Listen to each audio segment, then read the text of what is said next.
애청자 여러분 안녕하십니까. 은혜와 감동이 넘치는 KCBS 초대석 오늘로 528번째 시간 맞이했습니다.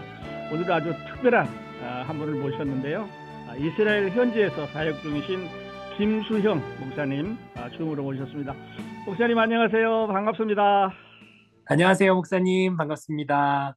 네, 저희 시카고에 있는 기독교 방송 청취자들과 인사 먼저 나눠주시겠어요? 네, 안녕하십니까. 저는 지금 이스라엘 한인교회에서 부목사로 사역을 하고 있고요. 그리고 또 UHL이라는 학교에서 박사과정으로 공부하고 있는 김수영 목사라고 하고요. 이 시간을 통해서 우리 청취자님들과 함께 만나뵐 수 있는 시간이 있어서 너무 감사합니다. 네, 감사합니다. 목사님, 요즘 이제 뉴스의 핫스팟인데 이스라엘에 계셔요. 예, 맞습니다. 네, 목사님께서는 이제 언제부터 이스라엘에 거주하게 되셨고, 또 하나님께서 목사님을 부르신 여정, 또 이스라엘에 가시게 된 이런 이야기, 우리 목사님 간증을 우리 청취자들과 좀 나눠주시면 어떨까요? 네, 저는 2020년부터 이제 여기 이스라엘 UHL에서 공부를 하기 시작했고요. 근데 여러분들이 아시는 것처럼 2020년도에 코로나가 발생했잖아요. 그래서 코로나 때문에 이스라엘로 바로 오지는 못하고 코로나 이후에 조금 늦게 이스라엘로 와서 또 여기서 이제 공부를 하기 시작했습니다. 공부를 본격적으로 이스라엘에 하기 직전에는요, 대학생 선교단체에서 이제 사역을 오랫동안 했고요. 어떻게 보면 대학생 선교단체에서의 그 시간들이 제가 개인적으로 하나님을 좀 또 깊이 만날 수 있는 그런 시간이었던 것 같습니다. 저는 원래 모태신앙인데요. 어릴 때부터 어머니, 아버지로부터 하나님에 대한 이야기를 많이 들었지만 그 하나님이 정말 살아계신지에 대해서 개인적으로 의문을 많이 가지고 어린 시절 그렇게 자라왔었습니다. 그런데 중3 때 교회의 기도 모임을 통해서 하나님을 처음으로 체험하고 경험하고 하나님, 내가 귀로만 들었던 하나님께서 정말로 살아계시고 나를 사랑하시는구나 라는 걸 중학교 3학년 때 비로소 깨닫고 체험하는 시간들이 좀 있었어요. 그러면서 그때부터 뭐 학교 갔다가 오면 바로 교회 와서 하나님 앞에 기도하는 게 너무 즐겁고 늘 그렇게 기도하고 또 예배 때 교회에서 그 예배를 통해서 하나님 만나는 게 너무 즐겁고 그렇게 중고등학교 때 생활을 보내다가 대학교 때 와서 선교단체를 통해서 그 직전까지는 하나님을 체험적으로만 알았다가 대학생 선교단체에서 내가 믿는 복음이 이런 거였구나. 그리스도인으로서 이렇게 살아가는 거구나라는 걸 어떤 이론적으로 기틀을 잡는 시기가 대학생 선교단체에서의 시간이었던 것 같아요.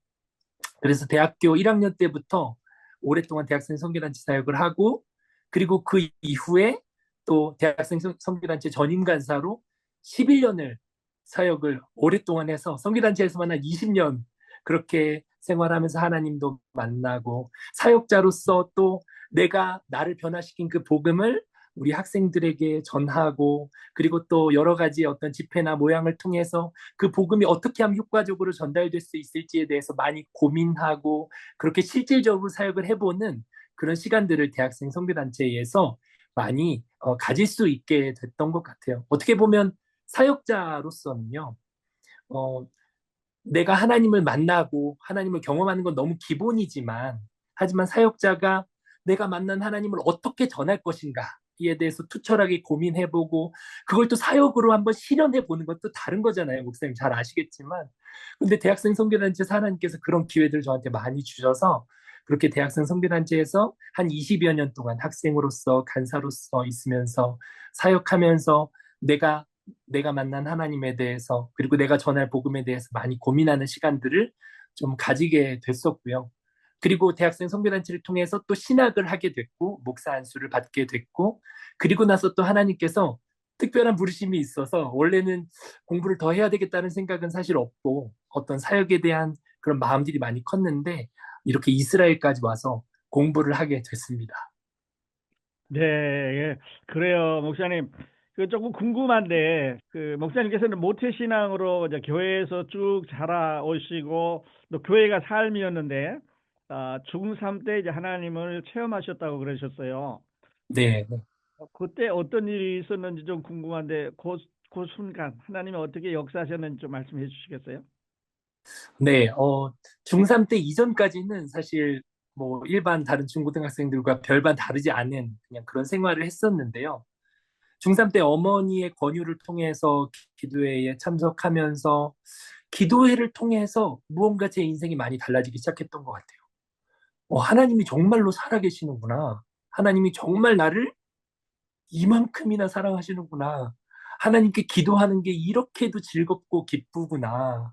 그리고 하나님의 말씀을 읽는 게, 와, 이렇게 너무 은혜가 되는구나. 그리고 중3 때 그 기도회 때 이후로 무언가 체험적인, 제가 어떻게 말로 표현할 수는 없지만, 그렇게 하나님을 만나고 또 하나님을 사모하게 되고, 그렇게 예전에는 설교가 너무 지루한 시간이었거든요. 그런데 목사님의 설교를 통해서 하나님을 만나는 게 또 너무 기쁘고 즐거운 거예요. 그래서 노트에 그 설교들을 하나하나 적으면서 하나님께서 나에 대한 마음이 어떤 건지 아주 가득 적게 되고 이런 시간들을 중고등학교 때 많이 겪었던 것 같아요. 그렇게 또 개인적으로 하나님께 기도하면서 개인적으로 또 겪게 됐던 어떤 그런 간증들도 또 많이 생기게 됐고요.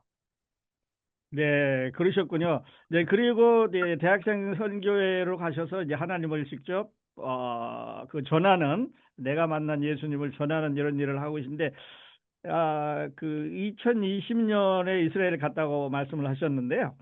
예, 그 맞습니다. 이스라엘의 지금 한인 교민들은 얼마나 되나요? 또 어떤 일을 하고 사셔요? 궁금합니다. 네, 이스라엘에 원래 한인들이 더 많았는데 코로나 이후에 많이 줄게 되셨고요. 그래서 지금은 약 한 500여 분 정도의 한인분들이 있다고 얘기를 합니다. 500여 분의 한인들이 대부분은 텔아비브와 예루살렘 도시를 중심으로 해서 살고 계시고요. 그 외에도 다른 중소도시에 이제 흩어져서 또 살고 계시는데 어떤 특징들이 있냐면요. 예루살렘에 사시는 한인들은 대부분은 학생들이시거나 혹은 사역자인 경우들이 많으시고요. 그리고 텔아비브에 사시는 분들은 물론 학생들도 계시지만 텔아비브에 계시는 분들은 주로 주재원들이나 아니면 외교관 분들이나 이제 이런 분들이 주로 많이 사시게 됩니다. 그리고 그 외에도 중소도시 예를 들어 하이파나 브에셰바나 이런 도시에 흩어져서 또 교민들이 한 500여 분 정도 현재 살고 계십니다. 네, 그러니까 학생들도 계시고 또 사업하러 배우시는 분들도 계시고 비즈니스 하시는 그 주재원들도 계시고 뭐 이렇다는 얘기인가요? 예, 맞습니다, 목사님. 네, 네.